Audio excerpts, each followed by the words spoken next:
Salam Ata Vatan TV YouTube kanalının mehriban müştaqlary.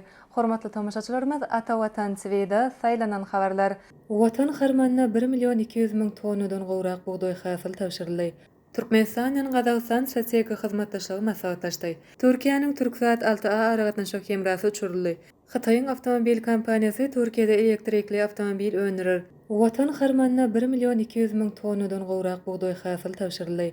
Hormatly prezidentimiz Serdar Berdimuhammedow, Ministrler Kabinetiniň başlygynyň ornwasary Atak Halifoň hemde welaýatleriň häkimleriniň gatnaşmagyna sany ulgam arkaly iş maslahatyny geçirdi. Onu ýurdumyzyň obuqujuluk toplumyna we sewitlerde alınıp barýan möhümleýin işleriň barşy bilen bagly meselelere garaldy. Ministrler Kabinetiniň başlygynyň ornwasary Atak Halifoň ýurdumyzda möhümleýin obuqujuluk işleriniň barşy barada hasabat berdi. Belenşi ýaly hormatly prezidentimiziň himayet gollawlary netijesinde ýurdumyzyň gallaçy daýhanlary tarapyndan watan harmanyna 1 milyon 200 000 tonnadan gowrak buğday hasyl tapşyryldy. Ýurdumyzda häzirki wagtda galla urug dowam edip ýygnalan hasyly galla kabul ediş nokotlarynyň ammarlara, elevatorlara daşamak hemde olary talabyla ýerleşdirmek, önüm öndürjüler bilen döwlete tapşyrylan hasyl üçin hasaplaşyklar öz wagtyny geçirmek, indiki ekiş mövsüminde ulanylacak buğday tohumyny taýýarlamak goýunça değişli çäreler görülýär. Şeýle hem Daşoğlu welaýatynyň edermen gallaçylarynyň watan öňündäki şertnamalaryň borçnamalaryny awray bilen ýerine ýetirip, döwlet harmanyna 270 000 tonnadan gowrak buğday tapşyranlyklary belenildi. Mundan başga-da o zähmetkeşler üçin döredýän amatly şertlerden ruhlanan Balkan welaýatynyň daýhanlary watan harmanyna buğdaýyň bereketli hasylyny tapşyryp, şertnamalaryň borçnamalaryny üstünlükli ýerine ýetirendikleri barada hoş habar hem aýdyldy. Türkmenistan ýa Gazagystan strategik hyzmatdaşlygy maslahatlaşdy.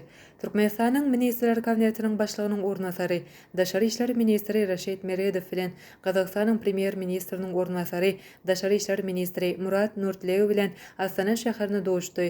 Bu barada Gazagystanyň Daşary siýasat edarasy habar berýär. Türkmenistanyň Ministrler Kabinetiniň başlygynyň ornwasary, Daşary işler ministri Raşid Meredow iş sapary bilen Gazagystana bardy.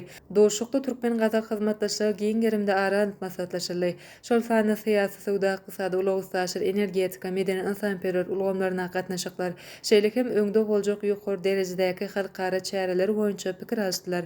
Gazagystanyň Daşary siýasat edarasynyň ýollaşçysy Türkmen Kerdeşine Gazagystany Türkmenistanyň medeniýet günleriniň üstünlükli geçirilmegi, şeýle hem Astana şäherinde Magtumly Pyragynyň ýadygarlygynyň açylmagy bilen gutlady.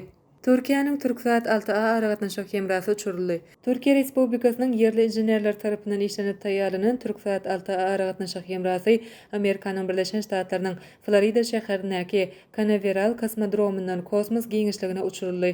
Türk Emerik hemrasynyň elem giňişligine uçurulmagy münasibetli gurulan dawara Türkiýanyň ulug we infrastruktura ministri Abdulkadir Uraly oglu, Türksat edarasynyň baş direktori Hasan Hüseýin Ertok, Türkiýanyň ilmi tehnika barlyklar geňeşiniň ýollaşçysy Hasan Maldan we beýlekler gatnaşdy. Türksat 6A emelik hemrasy ýerden 35.786 km uzaklykda bolup, onuň agramy 4229 kg deňdir. Ol Hindistanyň, Taýlandyň, Malaziýanyň we Indoneziýanyň çäklerine hyzmat berer. Türkiýanyň bu emelik hemrasynyň kosmos giňişligine iýerilmegi bilen Türk emelik hemralarynyň aragatnaşyk hyzmatlarynyň gurşagy 3,5 milliard adamdan 5 milliard adama çen artdy. Türkiýanyň Ulug we Infrastruktura ministrligi we Türksat edarasynyň sargydy boýunça işlenip düzülen Türksat 6A emelik hemrasy ýerli türk inženerler tarapyndan işlenip düzüldi. Munyň üçin 10 ýyldan gowrak wagt gerek boldy. Türkiýe ilkinji emelik hemrasy bolan Türksat 1B hemrany 1994-nji ýylda uçurupdy. 2 ýyldan soň 1996-njy ýylda Türksat 1C, 2001-nji ýylda Türksat 2A, 2008-nji ýylda Türksat 3A we 2014-nji ýylda Türksat 4B elem giňişligine çykardyldy. 2021-nji ýylda Türksat 5B kosmos uçuruldy.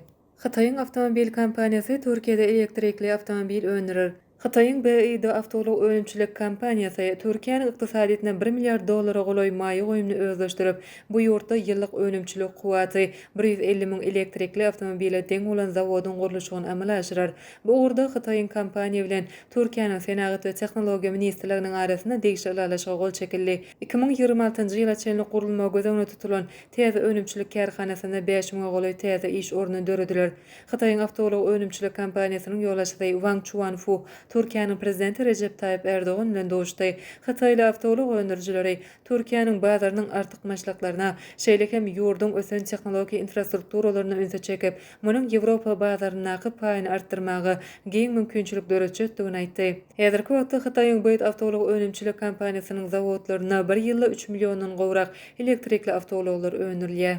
Ine mehriban müştoklar, ata-watan seviyede saylanan habarlar gepleşigimizden şuňky sanyna size ýetirmek isleýän habarlarymyz şulardan ibaret. Gepleşigimizden innik sanyny görüşýänçek, hoşta bolyň.